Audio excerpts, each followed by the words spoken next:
Hello, today we will guide you through how to create a Splitwise account. To get started, open the Splitwise app on your device. If you are using a browser instead of the mobile app, you can also open the Splitwise website and follow a very similar process. Once the app loads, take a moment to make sure you are on the Welcome or Login screen. This is where you will find the option to create a new account. Next, tap on Sign Up.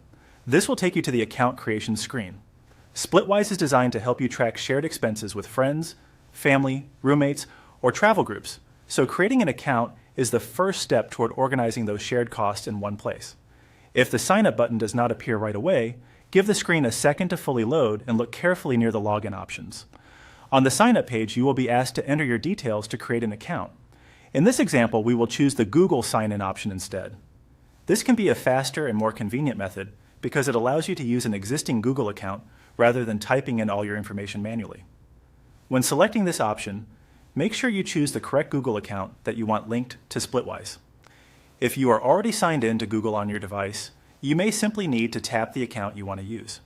If not, you may be prompted to sign in first. After that, follow the on-screen procedure to complete the setup. Depending on your device and account settings, this may include confirming your Google account, allowing permissions, or reviewing a short welcome screen. Just read each prompt carefully and continue through the steps as they appear. It is always a good idea to double-check what account you are connecting before confirming, especially if you use more than one email account on your phone or computer.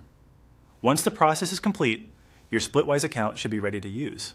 From there, you can begin creating groups, adding expenses, and inviting others to join shared bills and balances.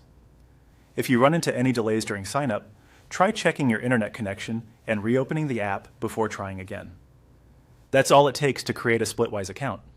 Thanks for following along, and we hope this guide made the setup process simple and clear.